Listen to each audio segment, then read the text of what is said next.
آخری لائن سورۃ النساء کی آیت نمبر 8 سے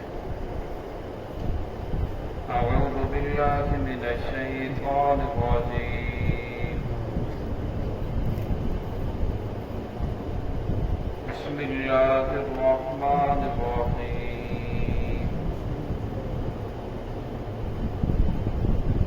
وَلْيَخْشَ الَّذِينَ لَوْ تَرَكُوا مِنْ خَلْفِهِمْ ذُرِّيَّةً ضِعَافًا خَافُوا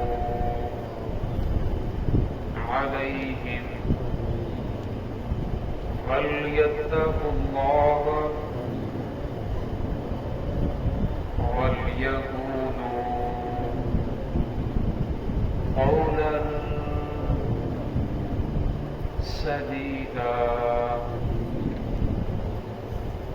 إِنَّ الَّذِينَ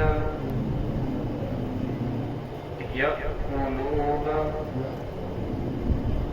أَمْوَالَ الْيَتَامَى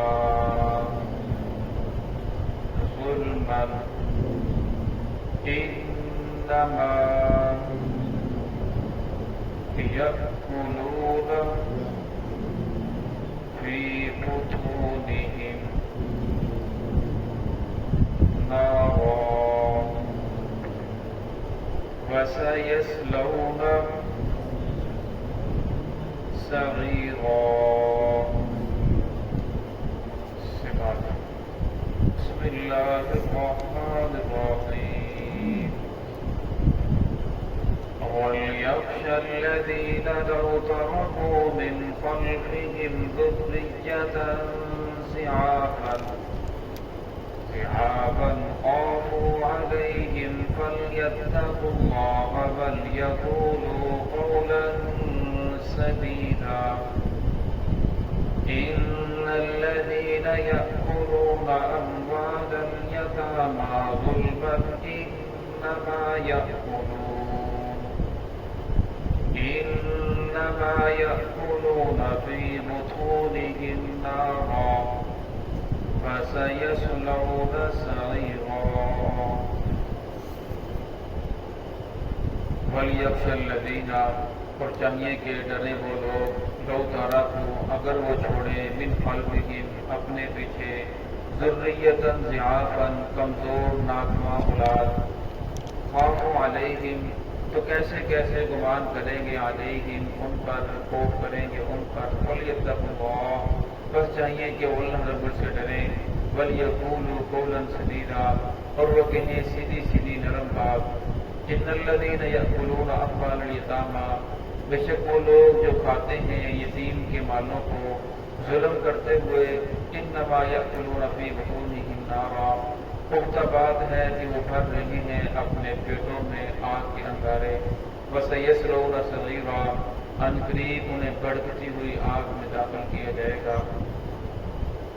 گزشتہ آیات کے اندر اللہ رب العزت نے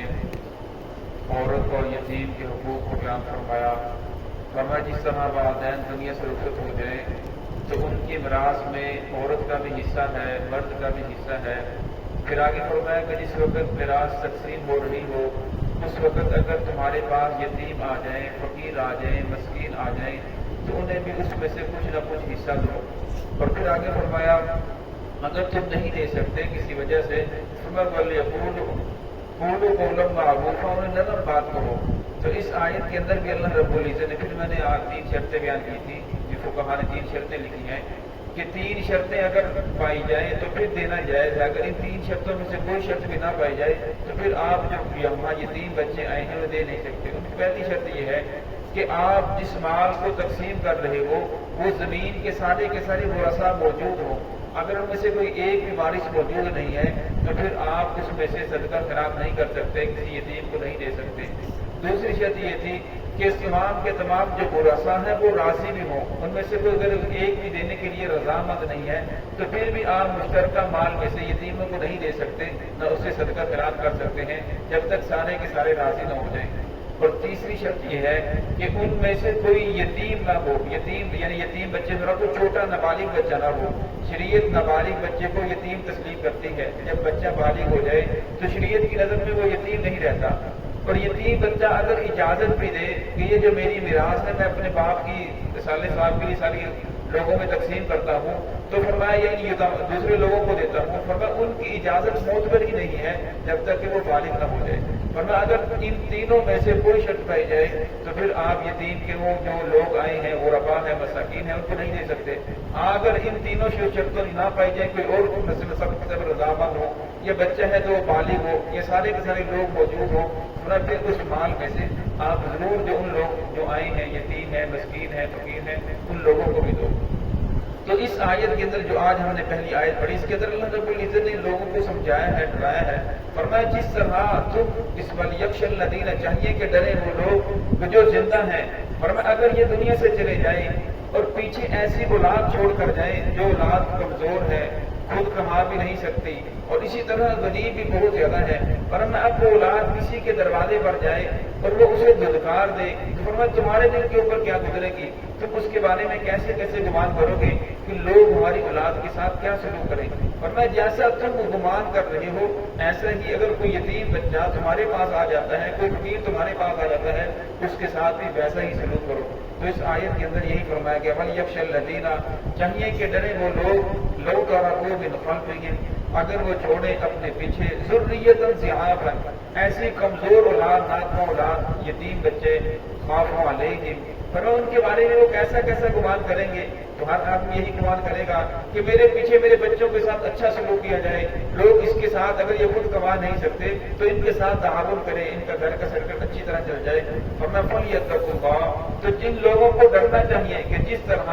یہ لوگ دنیا سے چلے گئے ان کے بچے اس طرح تم بھی دنیا سے جا سکتے ہو، لہٰذا یتیموں کے ساتھ اچھا سلوک کرو۔ وَلْيَقُولُوا قَوْلًا سَدِيدًا فرمایا اگر دے نہیں سکتے کسی وجہ سے تو ان کو نرم بات کرو، ایسا نہ ہو انہیں دھتکار دو، طرح طرح کی باتیں کرو جس کی وجہ سے ان کی دل آزاری ہو۔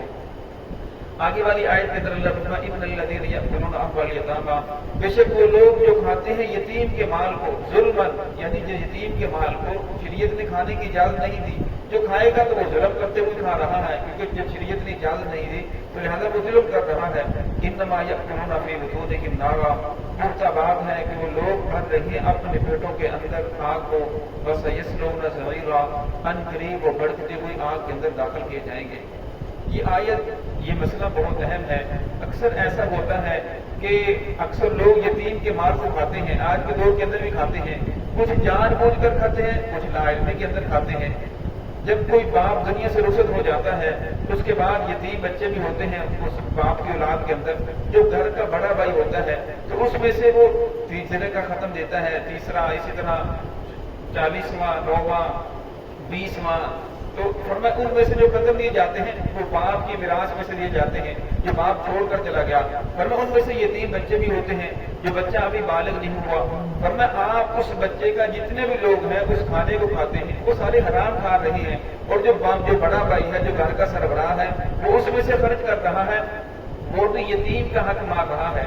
حالانکہ ہمارے ہونا تو یہ چاہیے، شرعی مسئلہ یہ ہے کہ جب باپ دنیا سے رخصت ہو جائے تو اس کی میراث میں سے سب سے پہلے اس کے کفن دفن کا انتظام کیا جائے، کفن دفن کے انتظام کے بعد پھر اس نے کے اوپر جو قرض ہے وہ ادا کیا جائے، پھر قرض ادا کرنے کے بعد باپ نے جو کوئی وصیت کی ہے تو تیسرے حصے کے اندر اس کی وصیت کو ادا کیا جائے، پھر اس کے بعد میراث کو تقسیم کیا جائے۔ لیکن ہمارے ہاں اس طرح ہے کہ سال ہر سال بیت جاتے ہیں، باپ کی میراث کو تقسیم نہیں کیا جاتا، جو بڑا بھائی ہوتا ہے یا جو گھر کا بڑا سربراہ ہوتا ہے وہ اسے اس طرح خرچ کر رہا ہے، کوئی غربا کو دے رہا ہے، اپنے اخراجات اسے پورے کر رہا ہے، حالانکہ ایسا کرنا بالکل حرام ہے۔